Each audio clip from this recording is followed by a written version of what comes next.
Hi, Social 20-1 here. Second source of the week, of course, our theme is foreign aid. Give you a tough one today. Give you a tough one. Graph with an explanation, but it doesn't do all the explaining. So I'll give you a few seconds to examine it, and then we'll take it up.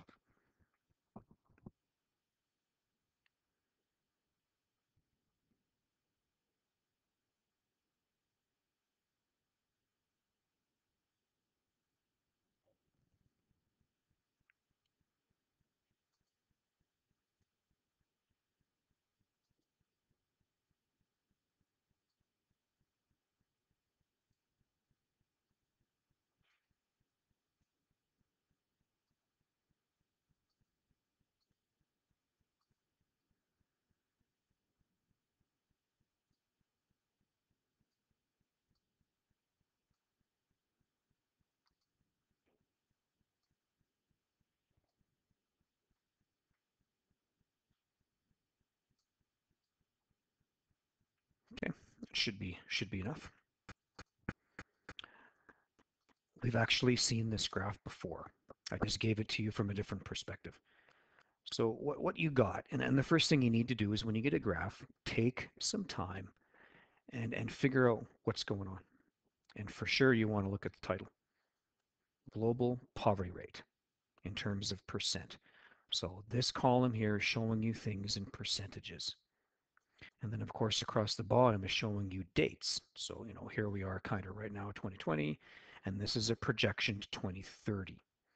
So what it's trying to show you is the rate of the global poverty rate. And it's trying to show you that when we first, when we start keeping track of this in the pre-1980s, it was actually half the world's population lived in absolute poverty. And they're projecting that by 2030, only 5% of the world will be living in absolute poverty. And that would be a dramatic decline in global poverty. Now, again, this is just a projection because, things can change. They're looking into the future. But based on current trends, it would only be 5% by 2030. And then the caveat, is the yellow portion at the bottom that I've highlighted.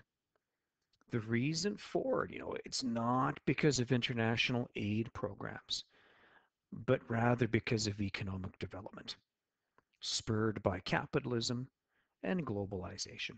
That is the meat and bones of the source. That's why I gave you this source. This is typical of something you could get in Social 30-1.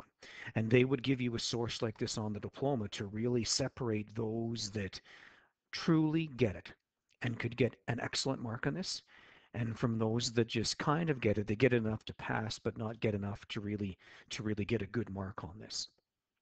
You'd have to really go after the yellow portion of the source. So what they're saying is that we will virtually end global absolute poverty by 2030, not because of foreign aid itself, but because of economic development that is spurred by capitalism and globalization. And when we use terms like capitalism and globalization, what we're really talking about is economic freedom. So the source is saying that it is economic freedom that will allow people that live in poverty to pull themselves out and get some upward mobility. And so what you're left thinking then is that the source isn't saying stop giving international aid. It's saying we need to be more, thoughtful in what kinds of aid we give. In other words, giving aid, on one hand, it's important to provide aid to a country that has suffered a hurricane or an earthquake.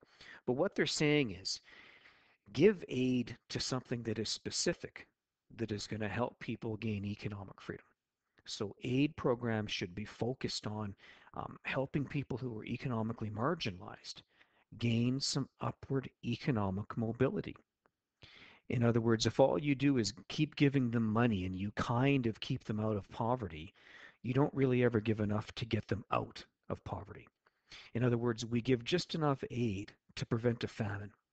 We give just enough aid to stop people from dying en masse from poverty, but never enough aid or aid that is specific enough to get them out of poverty. And you may never have to give that aid again. So what that guy would be saying is that we need to give aid to people who live under a dictatorship, to people that don't have economic freedom. Think about France before the French Revolution. Think about feudalism and think about that third estate. They certainly didn't have economic freedom. And because they were economically poor, they were economically marginalized, they didn't have political power either. And so what this guy's saying is that the focus of aid shouldn't be necessarily on programs to combat famine and poverty, but you need to give aid that liberates people politically and economically. Maybe the aid you gives helps them conduct their own revolution. Maybe they topple their own monarch. Maybe they topple their own Louis the 16th, and they can end economic marginalization that way. But that's really what that guy's saying. We've got to be more specific, and we've got to be more picky about what we give the aid to, and where's that aid going to go. And, and the aid needs to be focused on giving people upward economic mobility. Maybe it's aid that helps them get an education. Maybe it's aid that goes specifically to the construction of schools and so on. After all, with education, would end the cycle of poverty. Maybe you could talk about that a bit as you interpret this source. Really hard source. I would say that's probably the toughest source we've done this year. And I'm glad we did it at this point in the year. Whoops. In terms of your connections, well, clearly we're discussing foreign aid.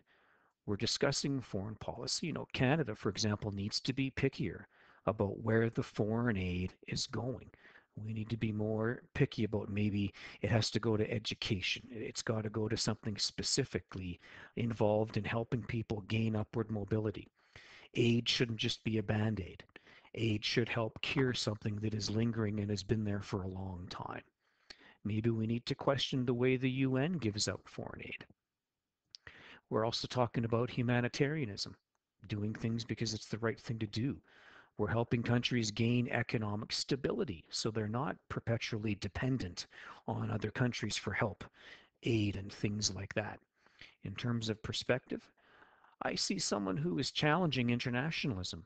They agree, they understand the importance of internationalism. By no means is he saying, let's not give aid. He's just saying we need to be more critical about how we give the aid out and what it's for. So I see someone who is critiquing internationalism. It's a good thing, but it can be better. It can be more refined. It can be more focused. So we're also talking about modifying internationalism and international foreign aid. You could certainly go after that too.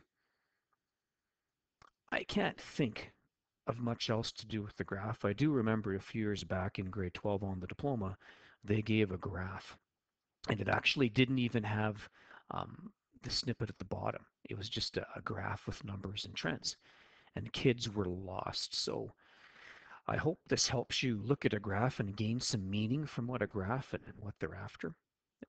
Next year in grade 12, if you're in my class, we'll do a couple more graphs. I think they're important. It's just another way of looking at information, and you will see graphs in life. So good job if you stuck with it here and you got something out of it. We'll do our final source ever in Social 20-1 tomorrow. Thanks for listening.